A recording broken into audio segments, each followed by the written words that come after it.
Coba lihat kan, mana ada mualaf pintar? Kan bodoh semua. Kebodohan mereka nampak, lihat kalau mereka boleh bertanya kan. Lihat kemarin debat itu. Saya melihat Yeshua HaMashiach di atas Ka'bah. Cahayanya luar biasa. Dia membuka tangannya lebar. Terus saya sudah mempelajari agama Islam, tapi saya masih cinta sama agama saya yang sebelumnya. Mau nggak mau saya harus mempelajari agama saya, bukan Islam yang saya pelajari. Karena kalau saya mau mencintai agama saya lagi, saya harus mempelajari agama saya. Akhirnya mau nggak mau saya buka kitab yang agama saya bawa. Tapi waktu saya belajar kitab yang agama saya bawa dulu, saya benar-benar baca kitabnya namanya Injil. Setelah saya baca, benar-benar saya pelajarin tanpa doktrin. Saya belajar tanpa doktrin. Kayak saya buang semua yang ada di otak saya tentang apa yang diajarkan agama saya dulu. Saya baca apa yang ada di kitab saya. Ternyata apa yang diajarkan kitab saya itu apa yang diajarkan Islam. Assalamualaikum warahmatullahi wabarakatuh. Masih kembali di channel terbaru saya. Terima kasih pada teman-teman masih setia menonton, mendukung, menyaksikan konten dari channel ini. Tentunya kita sudah mendengarkan bagaimana cuplikannya dari pendeta Esra Soro ini, di mana pendeta Esra Soro ini mengatakan semua mualaf itu tidak menggunakan akalnya. Semua mualaf itu kata kasarnya itu bodoh. Namun di sini saya membuat kesaksian dari para mualaf dan para murtadin, di mana di sini ada dari penyanyi tahun 90-an yang bernama Nur Apni Oktavia asal Medan. Jadi dia ini katanya bertemu dengan Yesus ketika umroh di atas Ka'bah, di mana Yesus ini pakai jubah putih di mana tangannya itu berlubang bekas paku salib. Kemudian saya juga di sini menampilkan dari seorang mualaf, di mana dia ini mualafnya itu bukan karena agama Islam total, bukan karena Al-Quran, tapi karena kitabnya sendiri. Jadi kepada teman-teman di sini jangan kemana-mana dulu, silahkan tonton sampai selesai agar kita tidak gagal paham. Tapi sebelum itu silahkan dibagikan videonya agar saudara-saudara kita yang di luar itu tahu seperti apa kesaksian para murtadin itu. Selamat menyaksikan. Saya berlutut, saya terus berbahasa roh. Dan saya merasakan hadirat Elohim itu. Tuhan yang maha hadir itu. Dia hadir di situ. Saya tidak kuat berdiri lagi. Waktu saya berlutut dan terus di dalam hadiratnya. Di situ saya seperti melihat, padahal saya sujud. Mata, muka, kepala saya sujud. Mata saya tidak melihat ke Ka'bah. Saya diberi vision itu namanya. Ternyata itu baru saya tahu itu penglihatan. Saya melihat Yeshua HaMashiach di atas Ka'bah. Cahayanya luar biasa. Dia membuka tangannya lebar dengan jubah putih. Cahayanya memantul ke lubang tangannya.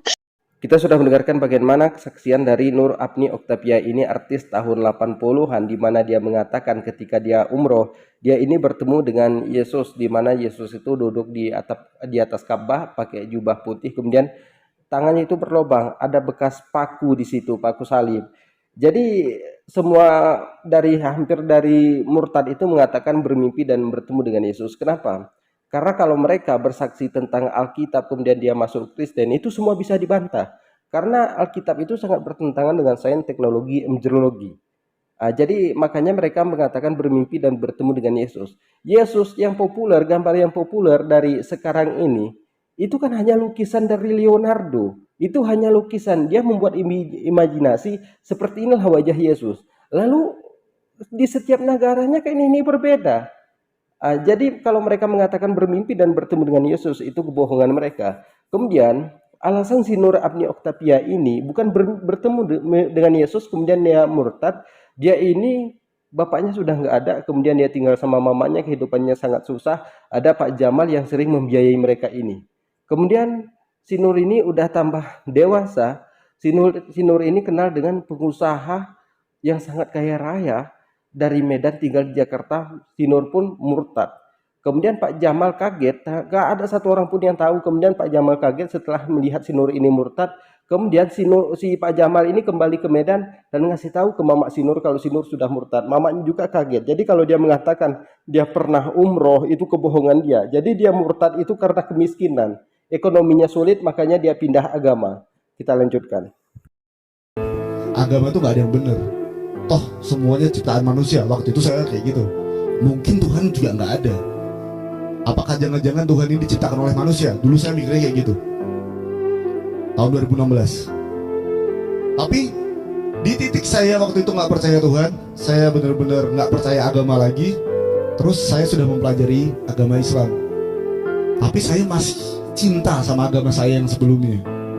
Mau nggak mau saya harus mempelajari agama saya, bukan Islam yang saya pelajari. Karena kalau saya mau mencintai agama saya lagi, saya harus mempelajari agama saya. Akhirnya mau nggak mau saya buka kitab yang agama saya bawa. Tapi waktu saya belajar kitab yang agama saya bawa dulu, saya benar-benar baca kitabnya namanya Injil. Setelah saya baca, benar-benar saya pelajarin tanpa doktrin. Saya belajar tanpa doktrin. Kayak saya buang semua yang ada di otak saya tentang apa yang diajarkan agama saya dulu. Saya baca apa yang ada di kitab saya. Ternyata apa yang diajarkan kitab saya itu apa yang diajarkan Islam. Saya tambah, loh, kok ternyata agamaku kayak gini? Ini kan Islam. Kok agamaku mengajarkan apa yang Islam ajarkan?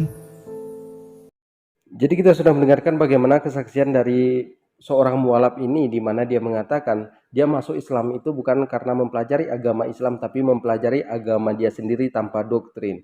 Jadi Pak Esra Soru, di sini bisa kita bandingkan mana yang lebih tidak menggunakan akalnya, orang mualaf apa orang murtadin.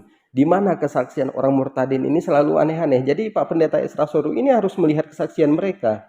Nah, jadi mereka itu sama sekali tidak menggunakan akalnya. Jadi rumusnya murtadin itu cuman satu jengkal, cocok di perut, cocok di bawah perut, maka mereka pindah ke agama Kristen. Jadi itu rumusnya orang murtad. Kalau rumusnya orang mualaf itu menggunakan akalnya. Dia cocokkan yang di ayat ini dengan isi kepalanya.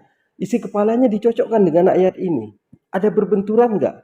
Kalau tidak ada berbenturan dengan pemikirannya, dipelajari tanpa doktrin, agama Islam juga dipelajari. Bagaimana? Nah, kalau dia sudah menemukan kebenaran, dia pindah ke agama Islam. Jadi itulah bedanya. Rumusnya orang murtad dan rumusnya orang mualaf. Murtad itu cuma urusan satu jengkal, itu rumusnya. Tapi kalau mualaf itu urusan kepala, itu rumusnya. Nah, jadi supaya Pak Pendeta Esra Soru melihat ini. Jadi kalau mualaf itu selalu menggunakan akalnya, tapi kalau murtad itu selalu menggunakan perutnya. Mereka itu mencari isi perut dan mencari di bawah perut. Rumusnya cuma satu jengkal. Jadi kalau saya mau membuka semua kesaksian dari mereka, nanti mereka ini malu dari para murtadin ini. Nah, jadi mungkin cukup sekian. Semoga ada manfaatnya. Assalamualaikum warahmatullahi wabarakatuh.